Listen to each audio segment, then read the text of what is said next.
right, live on Facebook, 1 page, 2 page, 3 pages, waiting on YouTube. Here we go. YouTube's live. All right, so let me figure this out. Here, get up here. All right, how's it going, everybody? First show of 3 today. We got Henrietta Goth-Ellis is with us today. And then we've got a couple more shows. Franco is on at 4 p.m. Santiago Raphael is on after this show. Let me just see what we got here.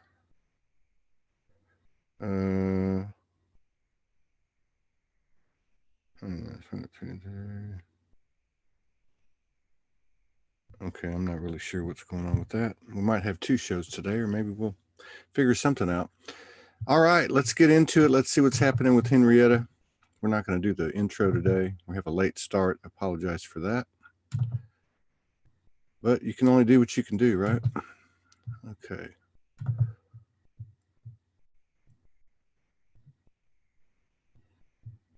Uh-oh, she disappeared.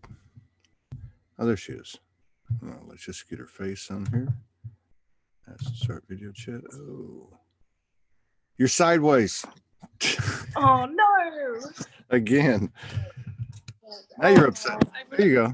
That's it. That's good like that. Can your phone sit like that? Yeah, it can. It can balance. Okay. So you have a British accent. Is it British or Australian? No, I'm Australian.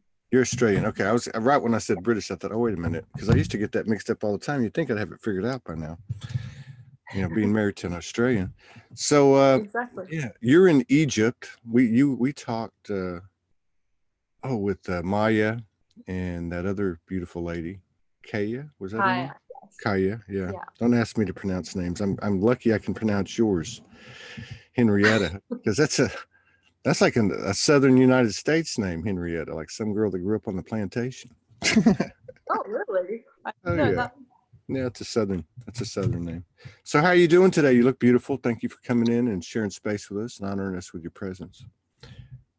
Thank you. Yeah, I'm doing really well today, thanks. Yeah, feeling good. You look like you're feeling good. You know, I've been feeling good too. I'm like, you know, something's happened, or we talk about it. But you had the equinox, and then you had this 4/4 thing, and we can all talk about the experiences we had. You know, and this is one of the things that's come to me in the last day and a half, because everything's moving so fast. It's all moving so fast. It's like you learn something and it's fantastic. Or you have this experience dimensionally, or you know, you get a transmission or download and it's fantastic. And then you wake up the next day and it doesn't mean shift. It's just like, accept that, move on, get past the wow and get on to the next one. And one of the things I'm getting, you know, and then one of the things I'm getting is like, you know, I've had enough of this 3D shit. I'm sorry, excuse my French, but I've had enough of it. Not that I don't honor it and revere it and love it. But you know what? If it's going to be in my face, that's my choice. It's not going to be in my face. That's not my stuff. That's not the vibration that I want to be at. And that's all there is to it, you know? So I get, you know, people, because of Soulology, they'll send me messages and they'll get offended because I don't answer. And I'm like, you know, that projection is not my projection. If I get pulled into it, it's my projection. But I'm not going to get pulled into it. I'm making a lifestyle choice. So that's how I woke up today. How are you today? Lovely. Yeah, good. And that was coming up for me this week. The exact same thing. So it's those choice points in, you know, what do I engage in and what do I not? And is it necessary anymore? So yeah, it's been a big week. And yesterday I spent pretty much the whole day in bed, just sleeping and really resting, really needed it. And today I'm feeling like really integrated. I think the resting's been big. That's another thing that came to me. Although I haven't really been taking naps or anything, but I've noticed, like today I got up at 4:45 this morning, and I had some coffee, and I just kind of chilled, and I did some work, and then I thought I'm going back to bed, and I thought, should I set my alarm clock? I thought, to hell with that. You know, I'm not, you know what, I'm going to get up when the time comes and do what I got to do. I hadn't put up the post, and I was like, you know what, this whole pressure this linear timeline pressure and expectations of that the pressure brings, and the self judgments, and oh my God, if you don't do this, you're not good enough. I'm like, F that, I'm done with it. I really am. I'm so done with with the old stuff, I guess is what I'm saying. And I think as brothers and sisters who are walking side by side on what I call the soul highway, doing our best to remain in a 0 point field and be neutral, which isn't an easy task in this transition. I think we owe it to each other to say, hey, you know what? Get out of my face. That's not my deal. And now obviously we can say it nicer than that. I need to work on that. But I mean, it's just like, hey, you know what? That's not my monkey and that's not my circus. So you can have that one. I bought a ticket to another one. It's called 5D Plus. Yeah. Exactly. Yeah, we've been trying to get you on for quite some time. Yeah, I know. It's probably been about a year, hasn't it? I think so, because I remember, I think it's been more than a year. I remember now. Okay. Well, yeah, it's yeah, that's right. I'm getting ahead of myself. I haven't even pulled this up on my page, but I know we got about 65 people on Facebook, 15 in YouTube, and I think there's nobody in Zoom. But yeah. So Henrietta, what's your story? I mean, you came on a show with Maya and the other lady, and we didn't really talk about it much. And I know the stories aren't our identity anymore, but we do value them and everything. And it's interesting too, because there's a lot of people waking up that are going through the same thing that other people have already gone through. So did you have like a moment when you're like, holy crap, I'm on Earth. I know I'm not from here. All this stuff doesn't make sense, or any semblance at all of a wake up experience that just shook you? Yeah, I've had many and multiple. So it hasn't been one. It's been a collection over the years. And so there's not one specific one. But I guess the main catalyst for me was the birth of my daughter 10 years ago, nearly 11 years ago. So that really catalyzed me into, okay, I need to get on my mission now. Like everything else was just preparation or something else. And now I really need to get to work. So I transitioned out of my design business and basically started studying healing arts, energy healing, transpersonal coaching. I had mentors. I began to travel. And that was alongside being a new mum. So it was quite a lot. And also, as you know, through this process, relationships go through dramatic transformations as well.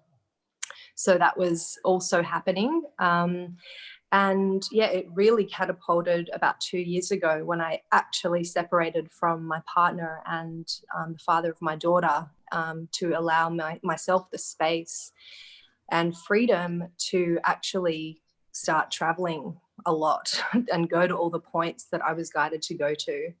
Wow. So you have I don't want to be nosy or presumptuous, but you have a 10-year-old? Is it? Yeah.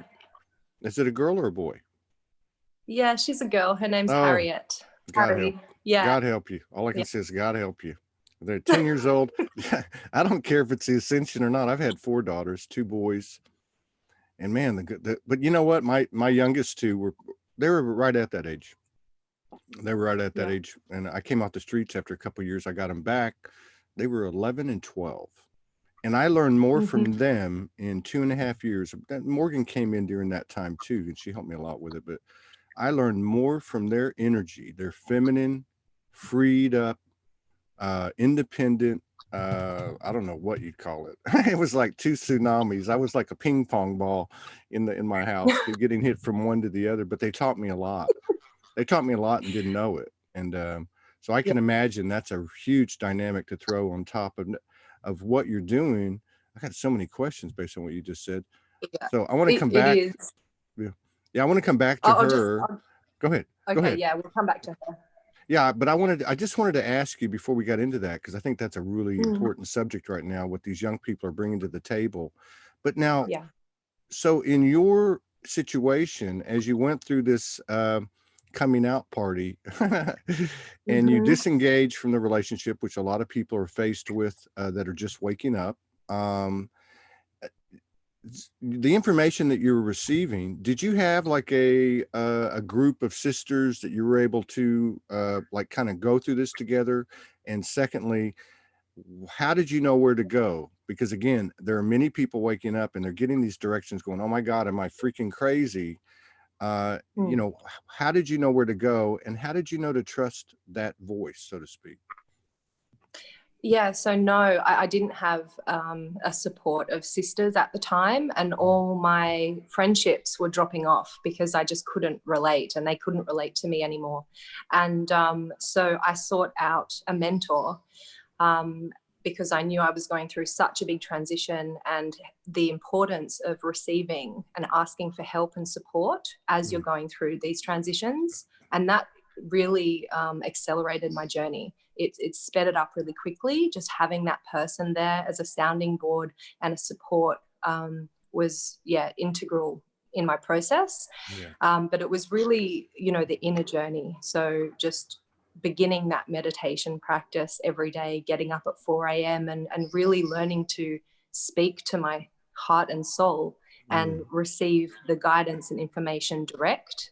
That was my main learning from this particular mentor. And that really helped to navigate when I was just looking at everything outside going, this doesn't make sense. I can't believe I've created this. And what am I going to do?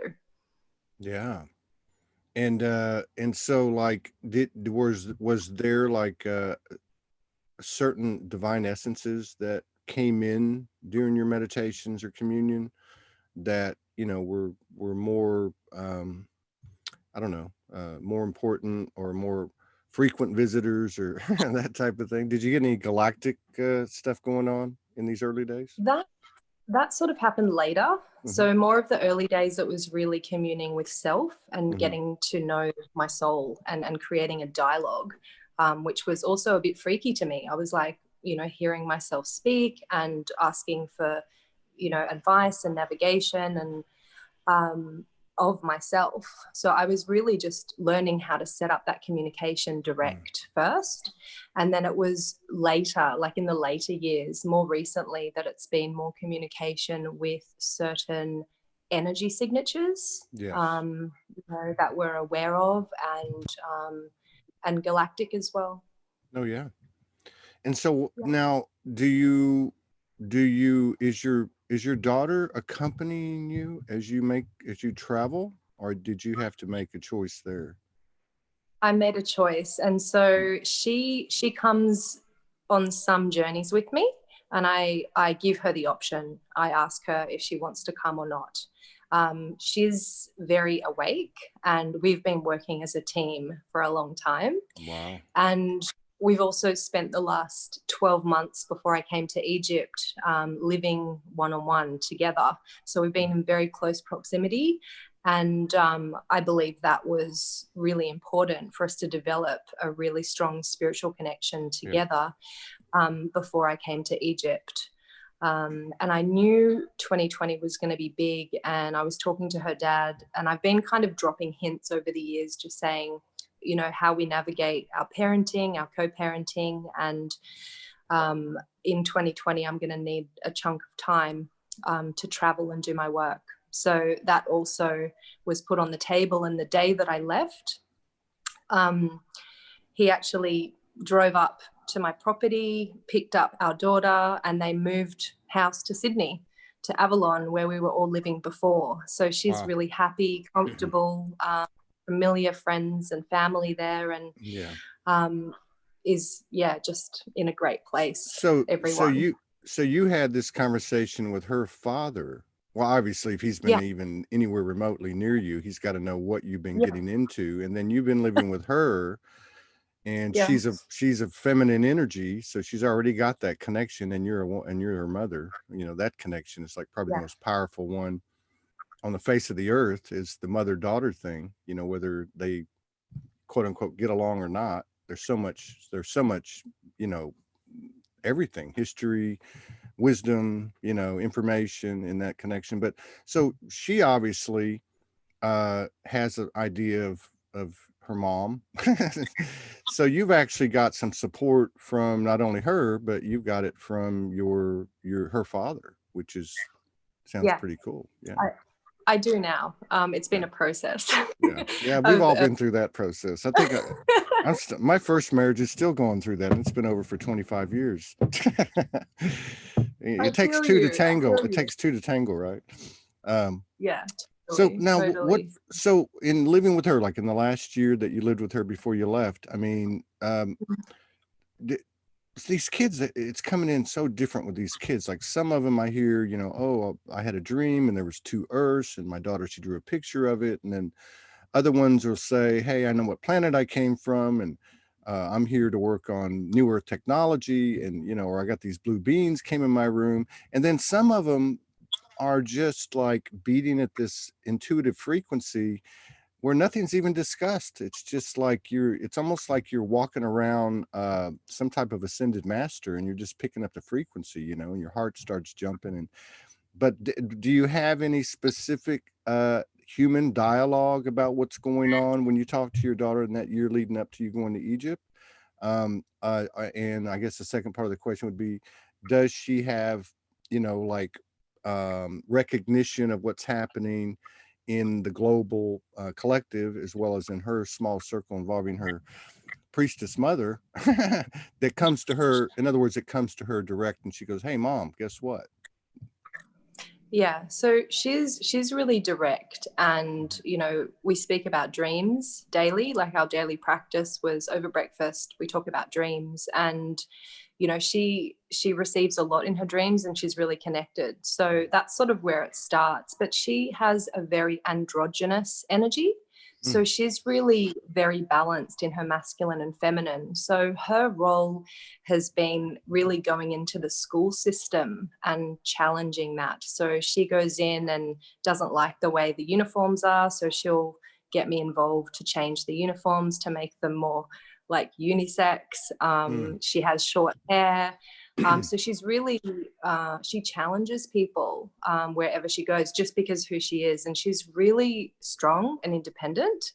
And, she's got quite a bit of shit for just being herself. But, I just try and encourage her. Wait till she turns 11 and 12. No, I'm just kidding. Oh, don't. Oh my God. I remember that they must have been what? They must have been, God, 12 and 13, either 12 and 13 or 13 and 14, because they're 14 months apart. And I remember just finally, because I would have every week I would have like this sermon with them, and say, everything from, can you help me clean the house to, let's work together, And then one day I was like, oh no, this isn't going to work. And I said, okay, so you guys want to do what you want, when you want, however you want, with whoever you want, and answer to no one. They're like, yeah. Too much. Yeah, pretty well, from an energetic standpoint, I could totally get it. But in the transition that we're all going through, it was a very strange place to be. And so I really feel for you, whether it's 1 or 2 or 3 or 4, it doesn't matter. These kids are part of this transition and as important, if not even more important than even these worshippers. Yeah, I totally agree. And she's aware of her role very specifically. I mean, she has many, but she's aware that she's also teaching me. So I have to really, it's an interesting position to be in, because she's basically like, I'm your mom. And I'm like, look, you're 10, like, calm down. So I was going to say, don't ever admit it to her, and hopefully she's not watching the show where you just did. No, I get what you're saying. Yeah. It's like because of the information that's exchanged between you and them, it's almost like they're saying, Dad, Mom, you can't have your cake and eat it too. You can't recognize me for who I am and what I am to you, and then try to pull the old 3D thing on me. It doesn't work. And it's true. Exactly. It's very true. Yeah, she keeps me so accountable with that. All of it. So it's been good, but I just try and give her as much experience as possible. I've taken her traveling a lot with me. We lived abroad for a while, and also she's had different experiences of education. So homeschooling, Steiner schooling, and also green school in Bali. So she's kind of really, had quite an interesting upbringing so far. And relationship templating. So she's also part of the new relationship templating that I'm involved with my work. And part of that is undoing or restructuring the family dynamic. Yes. Yeah. Well, even the social dynamic. I almost cringe. Yeah, I almost cringe when and not in a bad way. I'm just saying, like, I can't, like, that doesn't fit, like, and I'll hear people, they'll come on the show, and whether they're talking about their children or these children that are coming up, they'll say, and we've got to teach them, and I'm thinking, I don't know if that's going to work. I love what you said about you can offer the experience. And I did get that to that point with my two youngest ones, the two girls. And I kind of said, look, I'm not going to tell you these things to make you right or wrong. I'm just going to tell you what my experience has been and what my experience in observing you has been. And it worked. It really did. I'm not saying that's the perfect solution, but I cannot instruct them without having a 1 foot in 3D. And one thing I do understand, at least from my own field of my own essence, is that in order for me to elevate, which obviously has a direct effect on those circles closest to me and their own elevation and vice versa. But in order for me to elevate, I can't take any of the 3D with me, so it's a new template that we're not even being given, where it's a new template. It's like the universe said, okay, here's all the pieces. Now you go figure it out. Yeah. as we pull our hair out. Right. Yeah. Pretty much. So what do you feel, what do you feel is going on with the planet at the moment? That's a really good question, and a big question, and a multi-leveled and layered question. Yeah, that's okay. We got all the time in the world. I'm not worried about it. We're good. Where do I start with this? So just to weave it in a little bit with my journey and the grid work, the planetary work that I've been doing. It's been many years of seeding certain energies and frequencies and templates, as well as clearing certain locations from density and land trauma for this time now. So I've found myself in Egypt. I wasn't 100% aware that I would be here until January. I was told a year ago that I needed to be in Egypt by the pyramids for equinox, for whatever reason. So I was there for that. But since I arrived in Egypt, it's been a really, and this is what happens everywhere to all the spots I go, just very deep soul remembering, uncovering of pieces, which can be quite shocking, like surprising, beautiful, amazing, revealing, but also quite like, whoa, I'm going to need to integrate this, like, because the expansion is so big. And for me, Egypt was a real homecoming of many pieces coming together into one, where I could fully just step in and go, okay, I know what I'm doing here. Yeah. And like, but you don't know, like it's That's the knowing. Right. That's right. It's like on the tip of your mind's tongue. You're like, okay, so this is what it is, and you can't get it out there. I don't think it can actually be explained. And I love what you bring up, that you bring up grid work, because people talk about grid work. Like, for instance, I know Morgan and I have done a lot of grid work, and I'm talking about in the physical. Of course, I know we all do all what we do in what we call dream state, but we don't like go into and go, okay, we're going to go do some grid work. It doesn't happen that way. But I know other people that say, like you, like, hey, Mother Earth says, okay, you need to go over here and you need to go do such and such. But what I do know is that what you're saying is very, very true, is that when you go to different places, however that experience is, whether it's visual, whether it's audible, or however it comes in, it's deeply impacting. There's no doubt that there seems to be some type of exchange occurring, like you're triggering something, but something's being triggered in you. Does that make sense to you? Absolutely. It's a total giving and receiving at these sites. And it's not always pretty. Mm. It's a lot. And I would encourage many people. I mean, I know we're in lockdown now, but maybe when that lifts, it's a beautiful thing to get in touch deeply with your soul, to actually go to certain, chakra points, grid points, and really connect.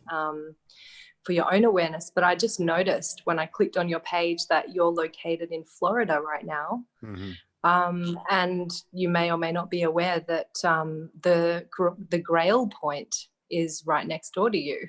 Mm-hmm. So I think that's pretty interesting that you and Morgan are just stationed there right now. And see, that's what I'm talking about. And I think like, because, well, and then the fact that in 2017, we crossed several states, in our first 10 weeks of courtship, let's put it that way. There was many things happened with the weather, with sites that we drove past, with, visions in the sky, with ETs, spaceships. I mean, and then in 2018, same thing, and then we end up in Kauai, because I was told go to Kauai. I didn't even know what Kauai was. And then we spend 10 months there. And then we end up coming here, one's Lemuria, one's Atlantis. I know when we got here, that's why I could relate to a lot what you said, because all of a sudden, all the stuff about Atlantis just starts popping in, the technology. But I also realized over my work in the last 2-3 years that from where we're at to just south of here, about an hour, there's a rose quartz beach. There's this beach that's here. I forget what they call it. Forgive me, because I'm not a good light worker to remember these things. The dolphins are prominent. We went out there one day and the dolphins came out right up to us on the shore.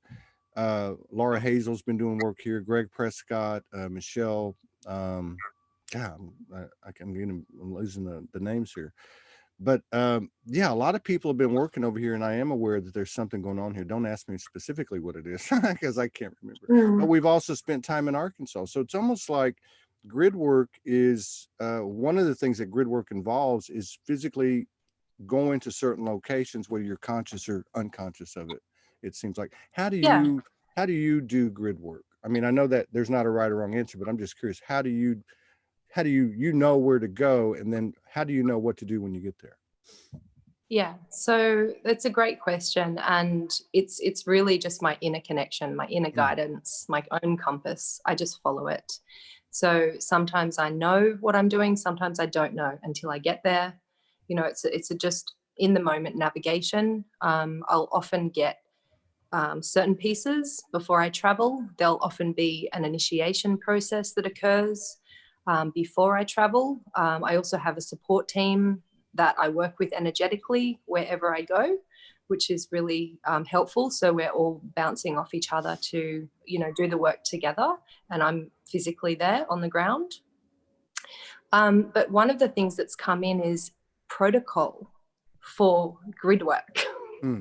So it's really important, because some people get the idea like, oh, grid work, I'm going to do grid work, but it doesn't really happen like that.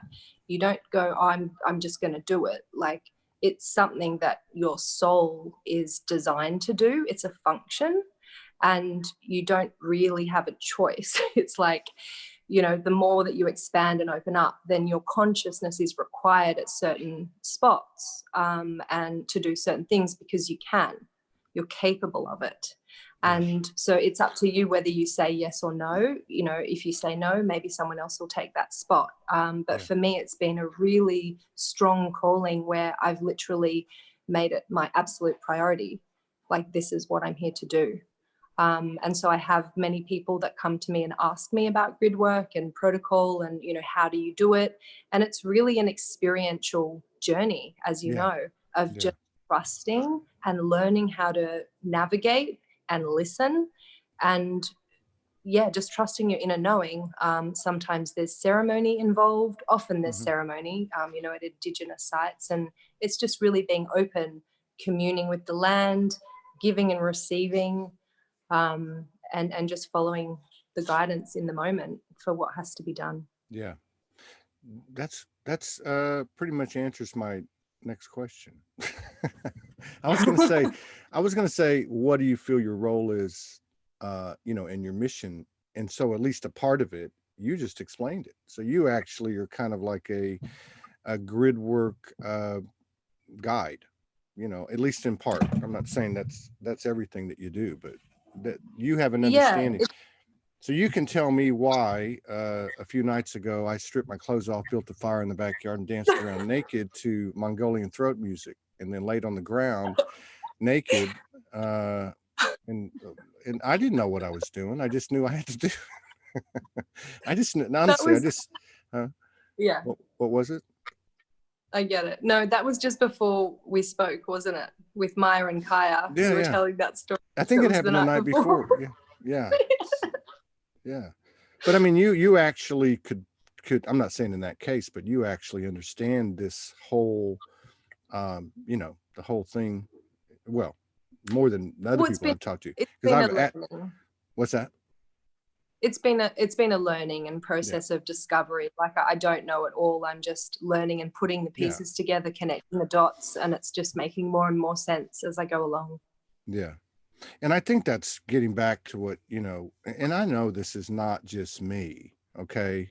I think that there's been enough absorbed and anchored into the earth, and enough people have actualized the higher dimensional skills, abilities, knowing, faith in it, that it's not about this, and you've seen a lot of it in the light worker circles in the last few weeks, which has been this whole right and wrong thing. I mean, if you look underneath the comments, it's like, you better follow Trump or get off my page, or you better believe in Q or get off my page, or the coronavirus doesn't exist. And, I mean, it's like all these absolutes being laid down of right or wrong. And I'm going, wait a minute. What I see, the value that I see is sharing my experience. You share your experience. I don't know everything about grid work, but this is what I know. It's a work in process. I'm learning as I go. Here you go. And somewhere between all the letters of the words is a frequency of truth that's actually opening code in people. It's not even the words so much. Yeah, exactly. It's a vibration and it's a frequency, and it's just sharing that. But just to add on to that, a lot of the work I do, I started doing it solo, but then I started to attract people, like certain constellations of energies would show up in certain places, and they would be guided. I would be guided, and we would just work together. So now, are you talking about physical people, or are you talking about? Okay. I'm talking physical people. So you would go to a place and then people just start showing up, pretty kind of. And then people will say like, hi, I'm here for this. Really? So that did that happen with you and Rick Jewers over there, or did you know he was there? Yes. No, we've been in communication like on and off over the years. I'm very aware of him. Okay. And so he started to tune in when I'd already arrived in Egypt. He knew he was coming. So we started to have a dialogue, and he eventually came. So we've had a few meetings already, and he's very aware of what's going on as well. So we're working on higher levels together as well. Which is great. That, and everybody has like a different end of the experience, or a different piece of the experience, or a different region of the experience. Cause like stuff like that kind of has happened to me, but it's not as pronounced. Like, but one thing that happens for me anyway, and I got to believe this is the way it works for most people, there's a synchronistic thing involved with it. So like you'll be doing stuff, and sequentially things will just kind of go boom, boom, boom, boom. And sometimes they're people, and and in the moment, a place. It could be a fire. It could be a moment of soul recognition. It could be a lot of things. But for somebody to come right out and say, I knew you were coming. I have a camel ready for you. Let's go. I'd be like, oh wow, That's pretty deep though, but it happens. I guess it happens to people. It does. And also, like, there's the divine union element. So the masculine and feminine energies working together. So, you know, as you know, my former partner, Shamir, he also does this work. So a lot of our relationship was actually doing this planetary work, which the ending of my past relationship really opened me up to, because I was really yearning and searching for a partner that could meet me on all levels. So spiritual, emotional, and physical. And our experience just went beyond my imagination, because I was really able to just do exactly what I'm designed to do. He was doing exactly what he was designed to do. And, you know, this is what Morgan and yourself are doing as well. And the power of that is huge. And this is really affecting the planet in a really big way.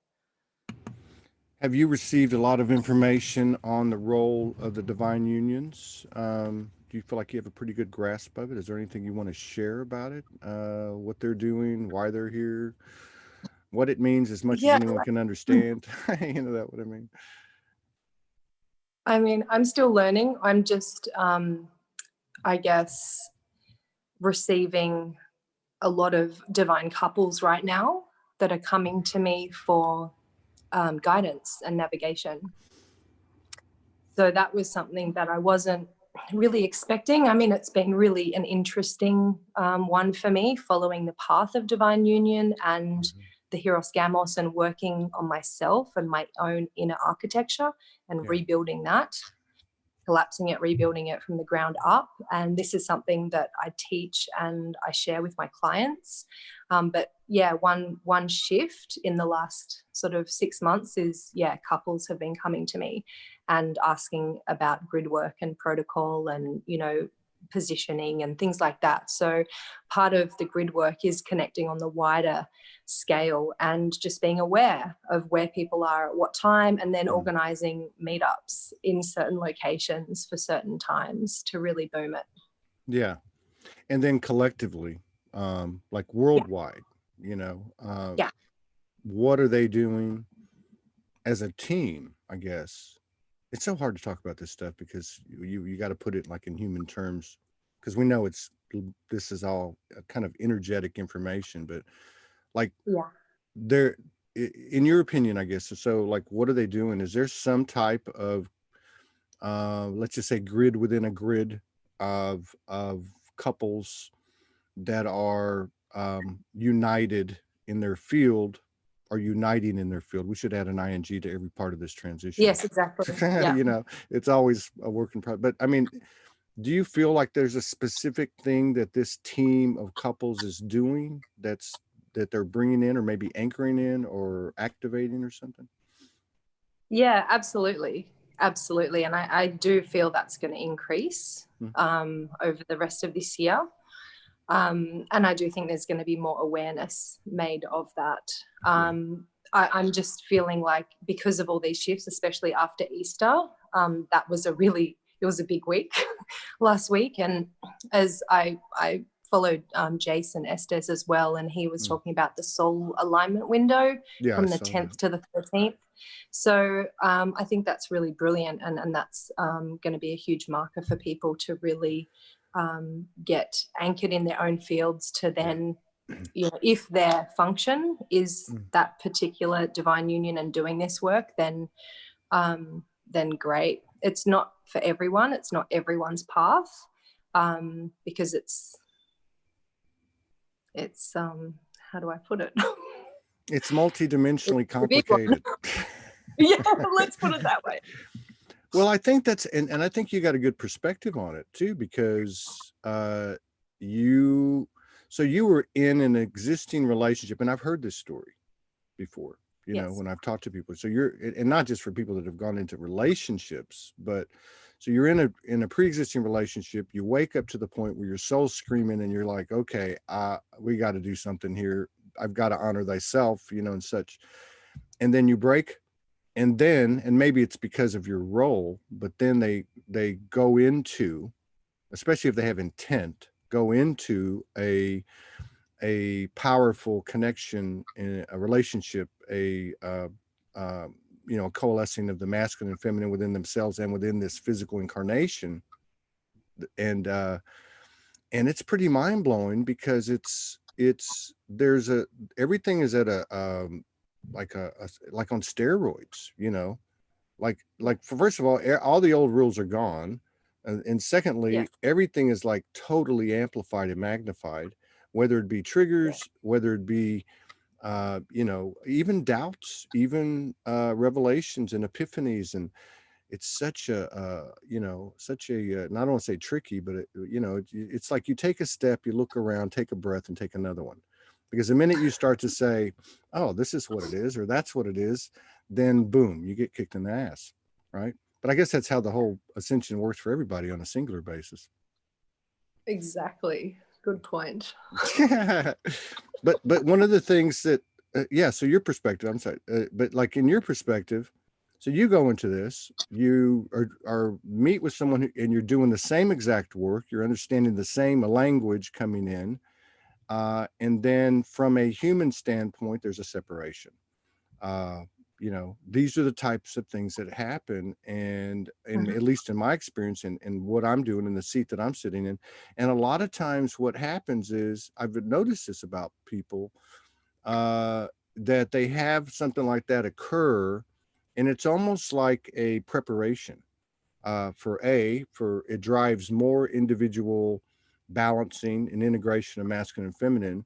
And when that occurs, all of a sudden, when they get to the point like, okay, I don't need that, I'm out, then all of a sudden something pops in because they've cleared enough of the container to allow a like match. I don't know if that is something you've observed, because obviously you're working with a lot of couples.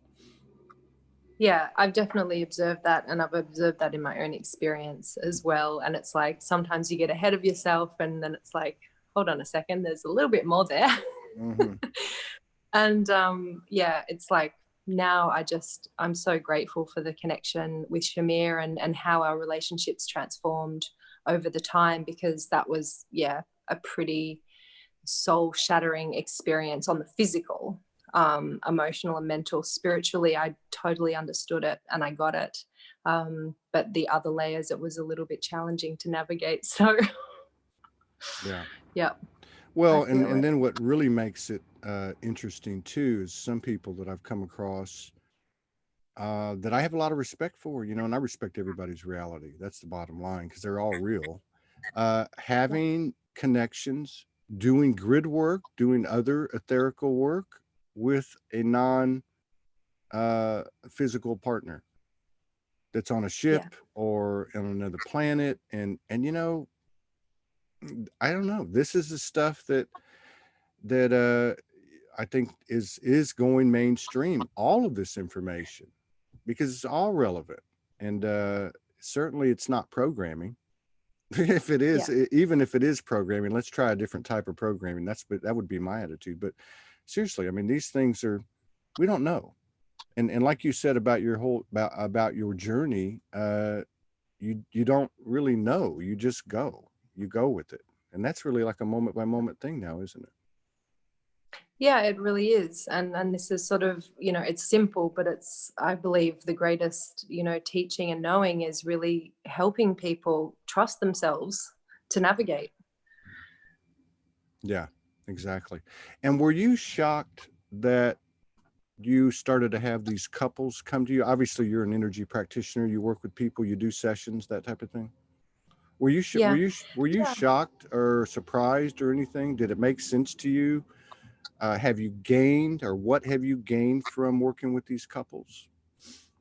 Yeah, I was a little shocked, but a little like there was a part of me that was like a knowing, because I've seen the planet and I've seen what is going to happen. And, I'm a visionary. I receive vision. And this is something that I let go of long ago, because it wasn't happening in my time frame, which was many years ago. And I'm like, okay, maybe I'm just making things up, this idea of all these couples coming together at certain points in certain dynamics. And when they started coming, it was a confirmation to me that actually, you know, my vision is correct, and I have seen this, and now, you know, I'm working with them, and, you know, it's going to be coordinated and orchestrated groups in different locations around the planet, doing it together, and just help guide and navigate, because certain energy signatures are really important to be in certain places. So just really coaching and mentoring that trust aspect of just, it doesn't always make sense. You don't really know all the time until maybe you get somewhere, but it's just like, you can do it. Just take that step, and it's the leap, it's the jump. It's like my hand is outstretched, like I've got you on the other side, but you need to actually take that jump yourself. And isn't that kind of the operating system for everybody, though? You know, it's like at some point, you know, at some level proportionate to where they are in the spectrum, they're asked to walk into this unknown abyss, or they're pushed into it, however you want to look at it. But yeah, I get what you're saying, and it's interesting because, you know, I've been doing this by myself, you know, I mean, since really it goes back further than that, but the last time I made that choice was in October of 2016, and then Morgan would have come 10 weeks in 2017, and then really not until 2018. So, you know, there was a what, you know, 3 years there where I was doing this, and it was very, being by myself and having lived on the streets, it was okay in the sense that I could get through a lot of the stuff that I think a lot of people are energetically faced with now. But to go through this, to I guess kind of assimilate the energy of not knowing, of being present, of really being held accountable by the universe and the higher self, of being present, of not going back into these old loops, and not looking for these crutches, and not looking for, let's say, the addictions, you know, in a much broader sense than the human terms, but the things that distract us, and really staying in that space, to me has gotten easier, but I know that's a challenge. I know that's a challenge for people. And I think having someone to walk through it with you, whether it's a network of sisters or brothers or a partner, is a huge advantage. But it does come with that closest mirror to you kind of thing. So there's always another side to it, which is like, you know, own your stuff, because you don't just you don't just get the diamonds without going through the coal, right? Yeah, exactly right. The coal mine. Yeah. You know what I'm talking about. I do. I've been there too. Yeah. And that's another thing, you know, the level of humility. And again, we're not just talking about couples here, or, you know, we're talking about the human is the hero. You know, I was thinking about this last night, you know, because, you know, I say that all the time. I am soul, the human is the hero. And I thought last night I went into this thing. I was trying to, and I'm getting there. I'm gonna do a video, a spirit walk, or a newscast. I got all this information. I'm like, okay, this is what I do. I'm gonna spit it out. So last night I went for a walk, and it started coming out, and it was like, yeah, you know, the human has to make the free will choice to align all the multidimensional aspects, the truth vibration, thine own self be true, blah, blah, blah, right? And that's highest respect. But then it popped in, it was like the human is the hero because they're the ones actually getting this thing done. They're the ones having to go through what we all went through. They're the ones having to disengage from all of that stuff, and you know, get that crap off of our soul, and stay in a higher compassion, you know, with the ing, moving to a higher compassion, being on a trajectory that continues to refine and expand and explode and create, at the same time dealing with this human stuff, trying to segue from, hey, I'm only human, give me a break, to, you know what, I'm a divine human. And wow, this is just such a multi-human, multi-dimensional bunch of frequencies, you know, bound into one huge, you know, expanding vibration that we're all a part of. And I think we've done a hell of a job, but it's not been easy, has it? No, It definitely hasn't been easy, but I'm less attached to the emotions and the feeling of what it was like. Yeah. I don't really have that in my body anymore.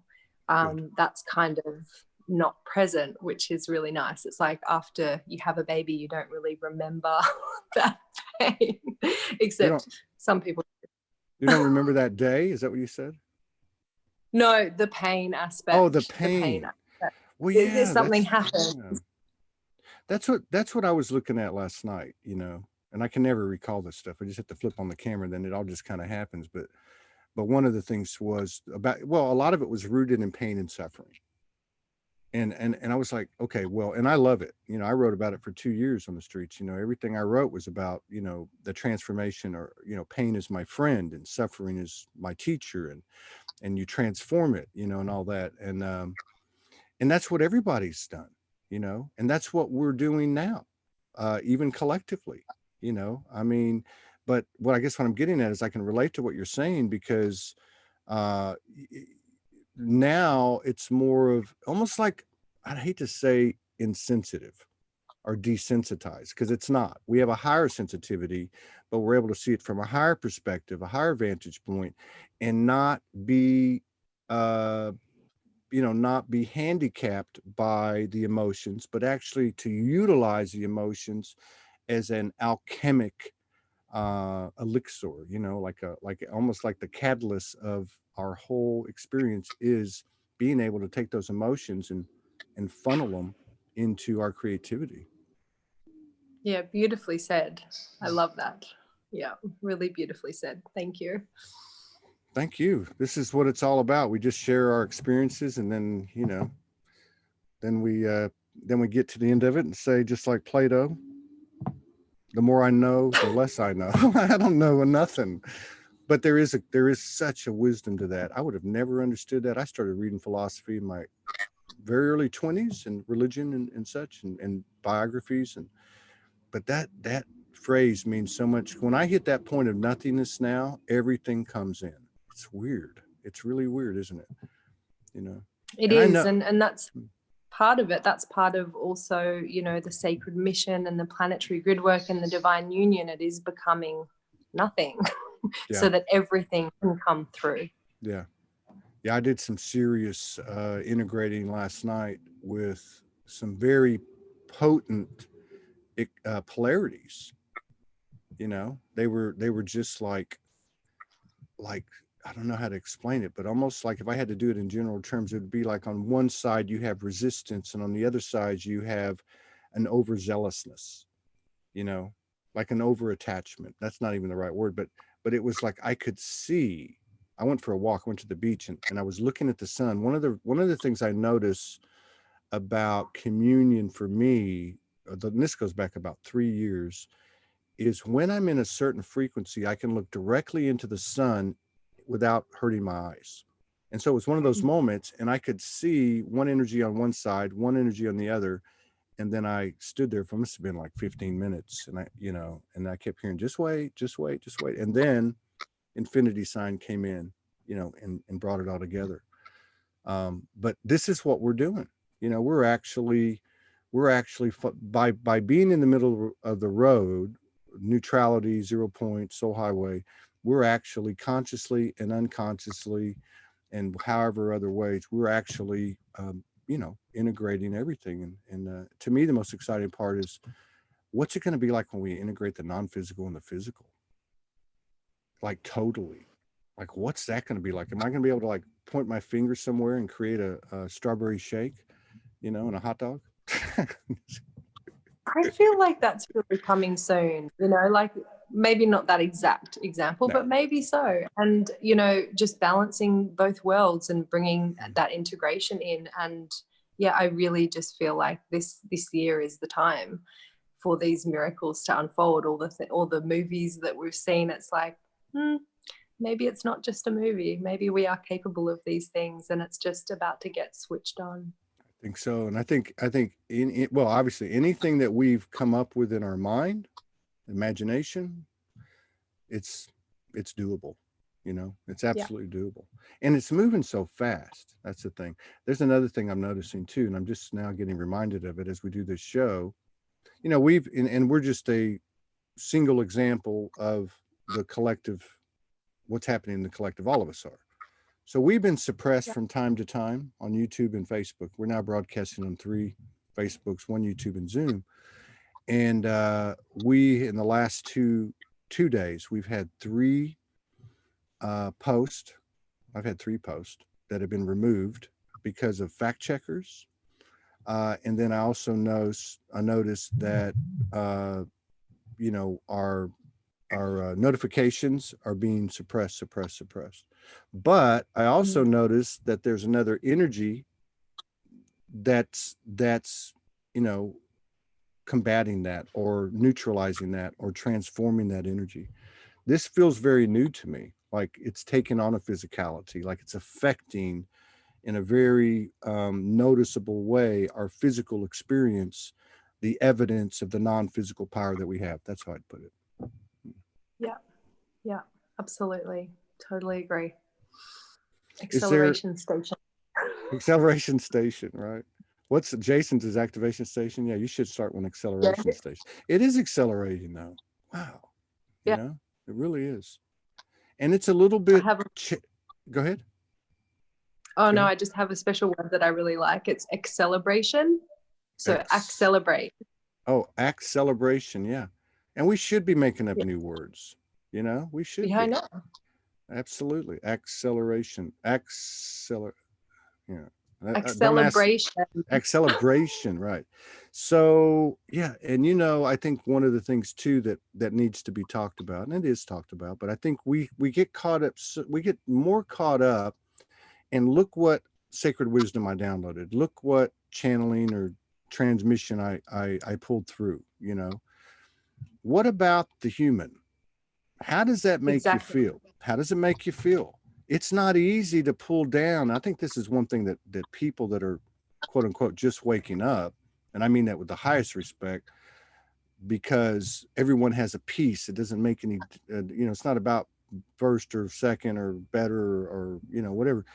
But what is that? What's the impact on the human aspect? Because the human aspect's not going anywhere. We can do 99.9% of our consciousness and aspects and have it all aligned. But if the human aspect doesn't come in, it's not done, you know? So how does that feel when you get this huge download? Do you feel like you're special? Do you feel like you're, you know, an angel? You know, and how does it affect your the normalcy? God, that's a weird word to say now. How does it affect you out in society when you function? I mean, how do you go to the grocery store when you just had Archangel Michael come in and sit down and have a cup of coffee with you and give you some sacred wisdom? You know, how do you do that? I mean, these are things that I think we've all been faced with. We have, and I think it's a really humbling experience to be, you know, gifted the opportunity to balance both and integrate both and be both. Yeah.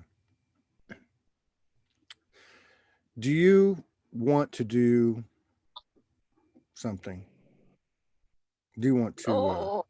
No, it's up to you. I actually feel it's funny because I looked at the date. It's actually another 444 day today. Really? What's today? Yeah, because it's the 13th of April. Oh my God. It's a 444 and 13. That number,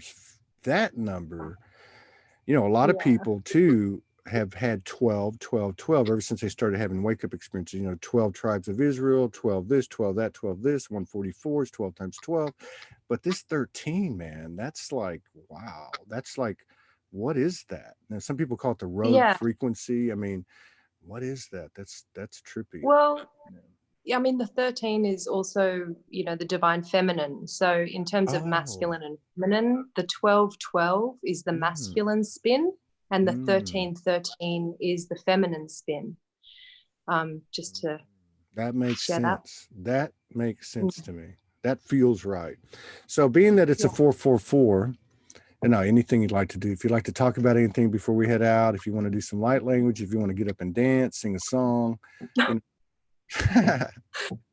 No, you know what? I'm feeling pretty chilled out today. I've just got a few candles on, and yeah, it's been a big week, and I think we've all done enough over this last period. And I would just like to invite some beautiful peace and rest time. Yes, for everyone, and yourself included. Right. So I'll join you on that. And I just say, while we have this opportunity with 100 brothers and sisters and whoever watches on the replay, sometimes it's important, I think, to say things because we are merging all these different frequencies, and we do get caught up in the non-human part of it, because it is a powerful thing and it is coming back to us. But, you know, in this moment, may we all go easy on ourselves, go easy on each other, and give each other the honor and respect and reverence and love and open-mindedness that we all are and deserve, because we all showed up. And there's a whole multiverse watching us to see what we're going to do with it. And we've already done one heck of a job. So I'm not afraid to say that. There's nothing wrong with having a little pride in what we've done, because we've been through it. You know, we have to celebrate the little wins and the big wins as we go along, because you know, it's been a marathon, not a sprint. That's exactly right. It's a magic marathon. Thank you so much, sister. I appreciate you. Love you very much. And I look forward to collaborating. Absolutely. You take care. Yeah, I'll speak to you next week with Shamir and Valerie. All right. Take care.